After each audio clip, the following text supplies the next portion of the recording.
आज जैन welcome to Social Lab. तो पिछली वीडियो में हमने देखा कि जो ब्रिटिशर्स को भगाने के लिए या फिर उनसे पीछा छुड़ाने के लिए जो एक बहुत ब्रॉड बास मूवमेंट को ओपनिंग करने की सोच रहे थे इंडियन सिविलियंस, उनका उसका क्या इम्पैक्ट रहा।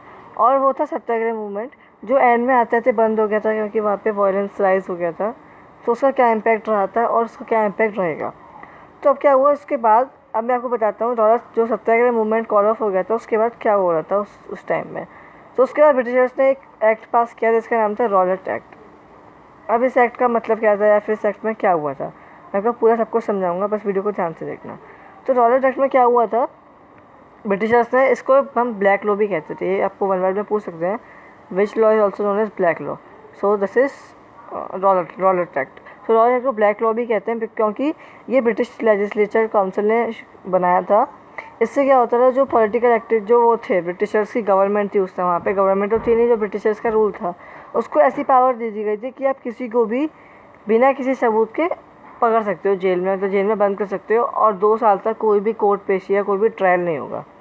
मतलब कि आप किसी को भी पकड़ लेते हो, जैसे अभी हम किसी को पकड़ेंगे तो उसका कोर्ट से आप जज हायर कर सकते हो, सॉरी लॉयर हायर कर सकते हो, फिर आपका ये हो सकता है। तो वो सब नहीं हो सकता था रॉयल एक्ट में। और कितने साल के लिए, 2 साल के लिए आप कोई भी कोर्ट पेश नहीं कर सकते, 2 साल तक आपको जेल में ही रहना पड़ेगा।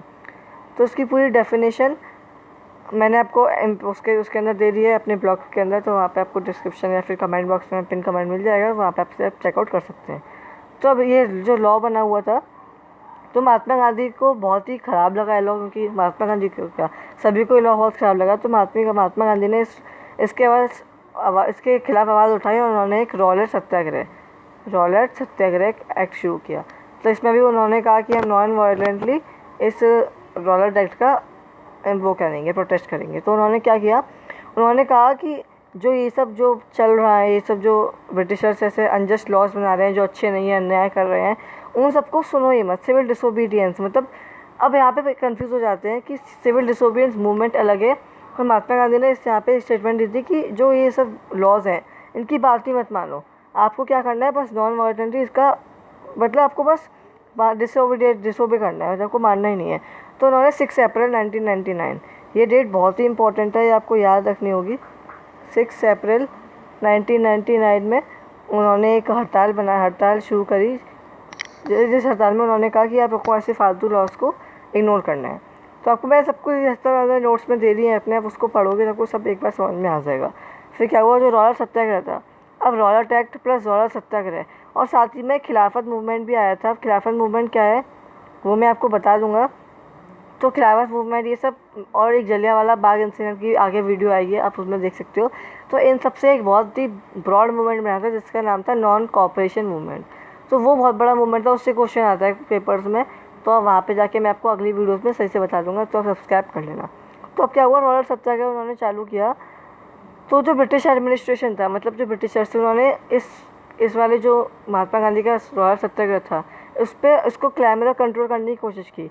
तो क्या क्या किया उन्होंने, जो लोकल लीडर्स थे, जैसे कि जो क्या कहते हैं कांग्रेस थी महात्मा गांधी की, उसके अंदर जो लोग थे उनको अमृतसर जाने से, मतलब जो अमृतसर में लोग थे वहाँ से उठा लिया गया था, अमृतसर से लोगों को उठा लिया गया। महात्मा गांधी को दिल्ली एंटर नहीं करने के, ये सब थोड़े की पॉइंट्स हैं, ये आपको याद रखने पड़ेंगे, जिससे आप अच्छा आंसर फ्रेम कर सकते हो। तो महात्मा गांधी को दिल्ली एंटर करने से मना कर दिया।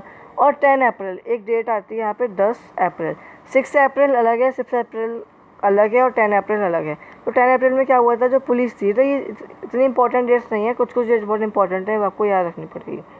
तो 10 अप्रैल को क्या हुआ, जो अमृतसर में पुलिस थी, अमृतसर की पुलिस ने जो वहाँ पे लोग प्रोटेस्ट कर रहे थे वहाँ पे फायरिंग कर दी, वो भी नॉन वायलेंटली जो प्रोटेस्ट कर रहे थे वहाँ पे फायरिंग कर दी, जिससे जो वो प्रोटेस्ट कर रहे थे उनमें बहुत गुस्से की भावना आई। गुस्से की भावना क्यों नहीं आएगी, आप किसी पर अटैक कर रहे हो तो गुस्से की भावना तो आएगी ना। तो फिर क्या हुआ, जो गुस्से की भावना थी, इससे जो पीछे वो थे सिविलियन, उन्होंने अटैक शुरू किया। कहाँ पे, अब अटैक अपने घर पे तो नहीं किया, उन्होंने अटैक किया बैंक्स पर, उन्होंने अटैक किया पोस्ट ऑफिस पर, और उन्होंने अटैक किया रेलवे स्टेशंस पर। तो ऐसी ऐसी जगहों पे जो गवर्नमेंट के कंट्रोल्स में रहती थी, उस जगह पर रेलवे स्टेशन पे भी अटैक किया। तो इन सब पे अटैक करने के बाद क्या हुआ, वायलेंस इरप्ट हुआ, मतलब ये सब करने से वायलेंस हुआ। तो फिर वहाँ पे जो वो ब्रिटिशर्स थे उन्होंने भी बहुत बुरी तरह ब्रूटल रिप्रेशन, मतलब बहुत ही मारपीट से इसका रिप्लाई दिया। तो ये सब वायलेंट बहुत ही तरीके से राइज हो गया था, तो बहुत गलत हुआ था। और इसी वायलेंस को ध्यान में रखते हुए जो एक मार्शल लॉ बनाया गया, ब्रिटिशर्स के द्वारा एक मार्शल लॉ बनाया गया। अभी मार्शल लॉ क्या था, ये पेपर में पूछ लिया जाता है और ये बहुत इंपॉर्टेंट टॉपिक है, क्योंकि इस मार्शल लॉ से जुड़ा हुआ एक बहुत बड़ा इंसिडेंट हुआ था पहले के ज़माने में। तो क्या हुआ, मार्शल लॉ था, जिसमें मार्शल लॉ मतलब एक कर्फ्यू के जैसा था। मतलब ये एक कर्फ्यू के जैसा था कि उस टाइम पे मार्शल लॉ का मतलब आप कहीं पे भी क्राउड नहीं जमा कर सकते, मतलब आप कहीं पे भी मीटिंग नहीं कर सकते, सब मतलब 10-12 लोग मिलकर क्राउड इकट्ठा करके ऐसा कुछ नहीं कर सकते। तो ये सब करने से मना कर दिया था, मतलब ये ऐसा कोई गैदरिंग नहीं होनी चाहिए थी, मेन मोटिव ये था। और इसकी कमांड किसको दी गई थी, ये आपको थोड़ा याद रखना है। इसकी कमांड दी गई थी जनरल डायर। मतलब आपको यहाँ पे देखा तो जनरल डायर इसको कंट्रोल कर रहे थे। तो अब क्या हुआ, जनरल डायर इसको कंट्रोल कर रहे थे मार्शल लॉ को। फिर यहीं पे आपको पता है 6 अप्रैल 10 अप्रैल की बात हुई, तो 13 अप्रैल जो कि बहुत ही इंपॉर्टेंट डे है, 13 अप्रैल 1999, बहुत फेमस जलियांवाला बाग इंसिडेंट इसी दिन को हुआ था। तो वो क्यों हुआ था, मार्शल लॉ की वजह से ही हुआ था, वो हम अगली वीडियो में डिस्कस करेंगे। तो आपको जलियांवाला बाग इंसिडेंट पूरा का पूरा समझ में आ जाएगा अगली वीडियो में। और आपको इस टॉपिक में रॉलेट एक्ट, रॉलेट सत्याग्रह या फिर मार्शल लॉ, किसी में भी कुछ भी डाउट रहा हो तो कमेंट करके पूछ सकते हो और अपने फ्रेंड्स के शेयर कर देना, ताकि उनको भी कोई प्रॉब्लम ना रहे, कोई डाउट ना रहे। तो मिलते हैं अगले वीडियो में जलियांवाला बाग इंसिडेंट के साथ, तब तक के लिए बाय बाय, थैंक यू।